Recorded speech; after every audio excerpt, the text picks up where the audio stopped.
Hi friends, ಎಲ್ಲರೂ ಹೇಗಿದ್ದೀರಾ? ಚೆನ್ನಾಗಿದ್ದೀರಾ? ನಾನು ಚೆನ್ನಾಗಿದ್ದೀನಿ. ನೀವು ಚೆನ್ನಾಗಿದ್ದೀರಾ ಅಂತ ಅನ್ಕೊತಾ ಇದ್ದೀನಿ.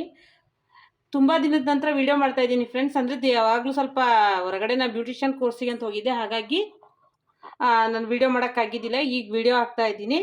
ಎಲ್ಲರೂ ನಮ್ಮ ವೀಡಿಯೋನ ನೋಡಿ ಬೇಗ ಬೇಗ ಸಬ್ಸ್ಕ್ರೈಬ್ ಮಾಡ್ಕೊಳ್ಳಿ. ಹಾಗೆ ವೀಡಿಯೋನ ಸ್ಕಿಪ್ ಮಾಡ್ದಂಗೆ ವೀಡಿಯೋನ ನೋಡಿ ಎಲ್ಲ ಆದಷ್ಟು ನಿಮ್ಮ ಫ್ರೆಂಡ್ಸ್ ಸರ್ಕಲ್ಗಳಿಗೆ ಶೇರ್ ಮಾಡಿ. ಇವತ್ತೇನು ರೆಸಿಪಿ ಮಾಡ್ತಾಯಿದ್ದೀನಿ ಅಂದರೆ ಹಲಸಿನಕಾಯಿ ಮಸಾಲ ಗ್ರೇವಿ ಮಾಡ್ತಾಯಿದ್ದೀನಿ.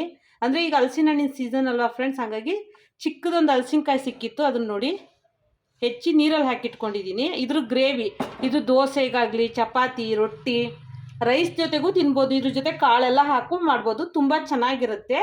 ಆಮೇಲೆ ಅದಕ್ಕೆ ಮಸಾಲೆಗೆ ಬೇಕಾಗಿರೋ ಐಟಮ್ಸು ನೋಡಿ: ಈರುಳ್ಳಿ, ಬೆಳ್ಳುಳ್ಳಿ, ಈರುಳ್ಳಿ ತೊಗೊಂಡಿದ್ದೀನಿ, ತೆಂಗಿನಕಾಯಿ ತೊಗೊಂಡಿದ್ದೀನಿ, ಸೋಂಪು ತೊಗೊಂಡಿದ್ದೀನಿ ಒಂದು ಅರ್ಧ ಚಮಚ, ಒಂದು 1/4 ಚಮಚದಷ್ಟು ಜೀರಿಗೆ, ಒಂದು 4 ಲವಂಗ, ಒಂದು ಏಲಕ್ಕಿ, 1 ಇಂಚಷ್ಟು ಚಕ್ಕೆ, ಶುಂಠಿ, ಬೆಳ್ಳುಳ್ಳಿ. ಇದಿಷ್ಟು ನಾವು ಮಸಾಲೆ ಮಾಡ್ಕೊಬೇಕು. ಬನ್ನಿ ಫ್ರೆಂಡ್ಸ್, ಈಗ ಇದನ್ನು ಮಿಕ್ಸಿ ಮಾಡ್ಕೊಳ್ಳೋಣ. ಈಗ ಮಿಕ್ಸಿ ಜಾರಿಗೆ ಎಲ್ಲ ಹಾಕ್ಕೊಂಡಿದ್ದೀನಿ ಫ್ರೆಂಡ್ಸ್. ಇದಕ್ಕೆ ನೀರು ಹಾಕ್ಕೊಂಡು ರುಬ್ಕೊಳ್ಳೋಣ. ಈಗ ನೋಡಿ ಫ್ರೆಂಡ್ಸ್, ಈ ಮಸಾಲೆನ ಚೆನ್ನಾಗಿ ರುಬ್ಕೊಂಡ್ಬಂದಿದ್ದೀನಿ. ಈಗ ಬನ್ನಿ ಮಾಡೋದು ತೋರಿಸ್ತೀನಿ. ಇದರಲ್ಲಿ ಬೇಕಾದಷ್ಟು ರೆಸಿಪಿ ಮಾಡ್ಬೋದು ಫ್ರೆಂಡ್ಸ್. ಅಂದರೆ ಇದು ಸ್ವಲ್ಪ ಕ್ಲೀನ್ ಮಾಡೋದೇ ಕೆಲಸ ಇಡಿಸುತ್ತೆ ಅಷ್ಟೇ, ಆದರೆ ತುಂಬ ರುಚಿಯಾಗಿರುತ್ತೆ ಮಾತ್ರ. ಮಾಡೋದಕ್ಕೂ ಅಷ್ಟೇ, ತಿನ್ನೋದಕ್ಕೂ ತುಂಬ ಒಳ್ಳೇದಿದು. ಹಾಗಾಗಿ ಸೀಸನಲ್ಲಿ ಸಿಕ್ಕಾಗ ಕ್ಲೀನ್ ಮಾಡ್ಕೊಬೇಕು. ಕ್ಲೀನ್ ಮಾಡ್ಕೊಳ್ಳೋದು ತುಂಬ ಈಸಿ. ಸ್ವಲ್ಪ ನಾವು ಚಾಕುಗಾಗಲಿ ಯಾವುದಕ್ಕೆ ಆಗಲಿ ಎಣ್ಣೆ ಹಚ್ಕೊಂಡು ಸ್ವಲ್ಪ ಮೇಲಿರೋ ಸಿಪ್ಪೆ ಎಲ್ಲ ತೆಗೆದ್ರೆ ಎಳೆದಿರುತ್ತಲ್ವ, ಈ ರೀತಿ ಪಲ್ಪ್ ಇದ್ರೂ ನಡೆಯುತ್ತೆ. ಈ ಥರ ಇದ್ರೆ ಚೆನ್ನಾಗಿರುತ್ತೆ ನೋಡಿ. ಈಗ ಬನ್ನಿ ಗ್ರೇವಿ ಮಾಡೋದು ತೋರಿಸ್ತೀನಿ. ಈಗ ಮೊದಲಿಗೆ ಗ್ಯಾಸ್ ಹಚ್ಕೊತಾ ಇದ್ದೀನಿ. ಅದರಲ್ಲಿ ಕುಕ್ಕರಲ್ಲಿ ಮಾಡ್ತಾಯಿದ್ದೀನಿ, ಬೇಗ ಈಸಿ ಆಗುತ್ತೆ ಅಂತೇಳಿ ಕುಕ್ಕರಲ್ಲಿ ಮಾಡ್ತಾಯಿದ್ದೀನಿ ಫ್ರೆಂಡ್ಸ್. ನೋಡ್ಕೊಳ್ಳಿ, ಸ್ವಲ್ಪ ತವಾ ಕಾಯಲಿ.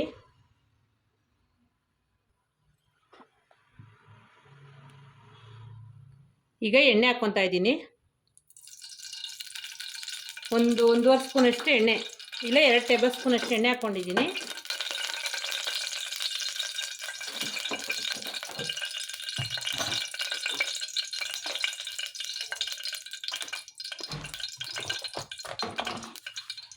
ಸಾಸಿವೆ ಸ್ವಲ್ಪ ಹಾಕ್ಕೊತಾ ಇದ್ದೀನಿ.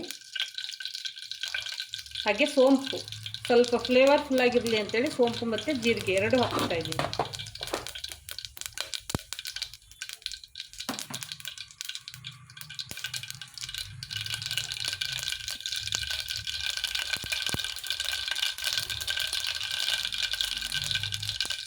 ಹಾಗೆ ಕರಿಬೇವು ಹಾಕ್ತಾ ಇದ್ದೀನಿ.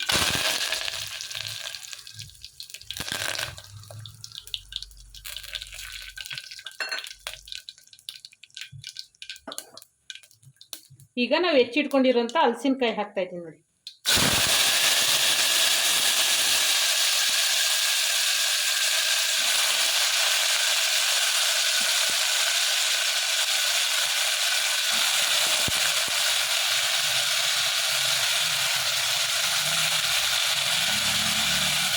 ಈಗ ಇದನ್ನು ಚೆನ್ನಾಗಿ ಎಣ್ಣೆಯಲ್ಲಿ ಫ್ರೈ ಮಾಡ್ಕೊಳ್ಳೋಣ.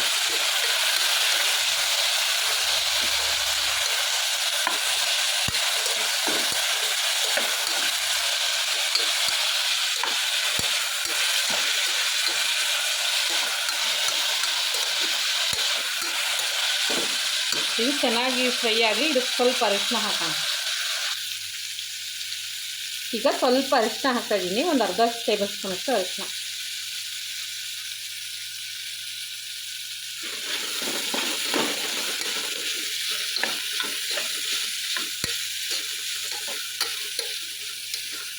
ತುಂಬ ಚೆನ್ನಾಗಿರುತ್ತೆ ಫ್ರೆಂಡ್ಸ್. ಅಂದರೆ ಸೀಸನ್ ಇದ್ದಾಗ ಈ ರೀತಿ ಮಾಡ್ಕೊಬೇಕು ನೋಡಿ.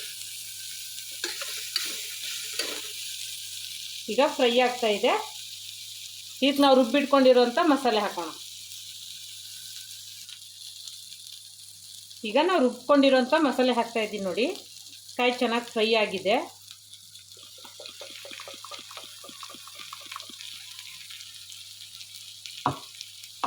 ಈಗ ಮಸಾಲೆ ಎಲ್ಲ ಹಾಕಿದ್ದೀನಿ, ಫ್ರೈ ಮಾಡ್ಕೊಳ್ಳೋಣ.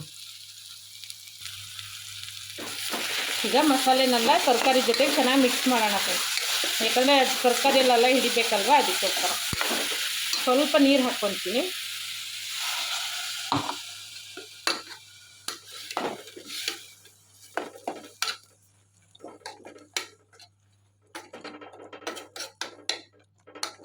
ನಾವಿಬ್ಬರೇ ಇರೋದ್ರಿಂದ ನಾನು ಸ್ವಲ್ಪ ಮಾಡ್ಕೊತಾ ಇದ್ದೀನಿ. ನೀವು ಸ್ವಲ್ಪ ದೊಡ್ಡ ಕಾಯಿ ತೊಗೊಂಬಂದು ಮಾಡ್ಕೊಬೋದು ಫ್ರೆಂಡ್ಸ್. ನಿಮಗೆ ಹೆಂಗೆ ಬೇಕೋ ಆ ರೀತಿ ಮಾಡ್ಕೊಳ್ಳಿ. ಇದೊಂದು ಸ್ವಲ್ಪ ಇದಾಗಲಿ,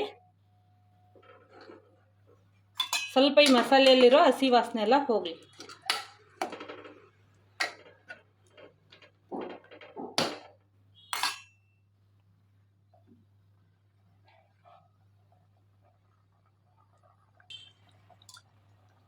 ಈಗ ಇದರಲ್ಲಿರೋ ಹಸಿ ವಾಸನೆ ಎಲ್ಲ ಹೋಗ್ತಾ ಇದೆ. ಈಗ ಇದಕ್ಕೆ ನಾನು 1 ಟೇಬಲ್ ಸ್ಪೂನು ಅಚ್ಚ ಖಾರದ ಪುಡಿ ಹಾಕ್ತಾಯಿದ್ದೀನಿ ನೋಡಿ, ಕೆಂಪು ಖಾರದ ಪುಡಿ. 1-1.5 ಟೇಬಲ್ ಸ್ಪೂನ್ ಅಷ್ಟು ಹಾಕ್ತಾಯಿದ್ದೀನಿ. ಹಾಗೆ ಧನಿಯಾ ಪೌಡರ್, ಅಂದರೆ ನಂದೆಲ್ಲ ಮಿಕ್ಸ್ ಮಸಾಲೆ ಇರುತ್ತೆ, ಹಾಗಾಗಿ ಇದರಲ್ಲಿ ಎಲ್ಲ ಇರುತ್ತೆ ಮಸಾಲೆ, ಹಾಗಾಗಿ ಅದು 1.5 ಸ್ಪೂನ್ ಹಾಕ್ತಾಯಿದ್ದೀನಿ. ಈಗ ರುಚಿಗೆ ತಕ್ಕಷ್ಟು ಉಪ್ಪು ಹಾಕೋಣ. ಭಾಳ ಗ್ರೇವಿ ಏನು ಜಾಸ್ತಿ ಇಲ್ಲ ಫ್ರೆಂಡ್ಸ್, ಹಾಗಾಗಿ ಸ್ವಲ್ಪ ಹಾಕ್ತಾಯಿದ್ದೀನಿ ನೋಡಿ. ಈಗ ಇದನ್ನು ಚೆನ್ನಾಗಿ ಮಿಕ್ಸ್ ಮಾಡೋಣ. ಈ ಗ್ರೇವಿ ಪೂರಿ ಗಿರಿ ಎಲ್ಲ ದೋಸೆ, ಚಪಾತಿ, ಇಡ್ಲಿ ಯಾವುದ್ರ ಜೊತೆಗಾದರೂ ತಿನ್ಬೋದು ಫ್ರೆಂಡ್ಸ್, ತುಂಬ ಚೆನ್ನಾಗಿರುತ್ತೆ ಇದು. ಈಗ ಇದರಲ್ಲಿರೋ ಹಸಿ ವಾಸನೆ ಎಲ್ಲ ಹೋಗ್ಬೇಕಂದ್ರೆ ಖಾರದ ಪುಡಿ ಹಾಕಿರ್ತೀವಲ್ವ, ಅದರಲ್ಲಿರೋ ಹಸಿ ಸ್ಮೆಲ್ಲೆಲ್ಲ ಹೋಗಬೇಕು.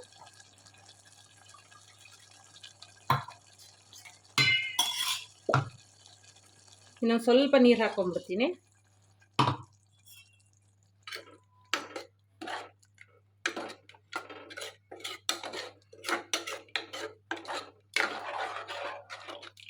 ನೋಡಿ ಹೇಗೆ ಸೂಪರಾಗಿದೆ ಫ್ರೆಂಡ್ಸ್. ಕೊತ್ತಂಬರಿ ಸೊಪ್ಪು ನನ್ನ ಹತ್ರ ಇಲ್ಲ ಫ್ರೆಂಡ್ಸ್, ಖಾಲಿಯಾಗಿದೆ, ಅದಕ್ಕೋಸ್ಕರ ಕೊತ್ತಂಬರಿ ಸೊಪ್ಪು ಒಂದು ಹಾಕಿಲ್ಲ. ಇನ್ನೊಂದು ಸ್ವಲ್ಪ ನೀರು ಹಾಕ್ಕೊತೀನಿ ನಾನು. ನಿಮಗೆ ಯಾವ ಥರ ಬೇಕೋ ಆ ರೀತಿ, ತೆಳು ಬೇಕು ಅಂದರೆ ತೆಳು ಮಾಡ್ಕೊಬೋದು, ಗಟ್ಟಿ ಬೇಕು ಅಂದರೆ ಗಟ್ಟಿ ಮಾಡ್ಕೊಬೋದು. ನಂಗೆ ಇಷ್ಟು ತಿಕ್ನೆಸ್ ಸಾಕು ನೋಡಿ, ಈ ರೀತಿ ಆದರೆ ಸಾಕು. ಈಗ ಇದನ್ನು ನಾವು 1-2 ವಿಷಲ್ ಕೂಗಿಸ್ಕೊಳ್ಳೋಣ. 2-3 ಸೀಟಿ ಕೂಗಿಸ್ಕೊಬೋದು, ಚೆನ್ನಾಗಿರುತ್ತೆ. 2 ಸಾಕು ಫ್ರೆಂಡ್ಸ್. ನೋಡಿ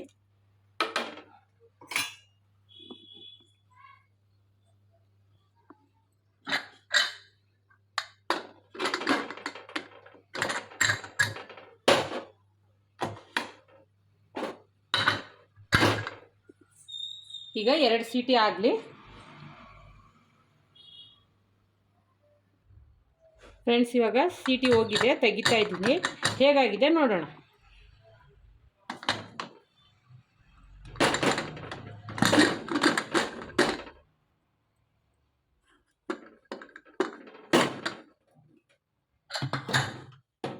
ವಾವ್, ಗ್ರೇವಿ ನೋಡಿ ಎಷ್ಟು ಸೂಪರಾಗಿ ಬಂದಿದೆ.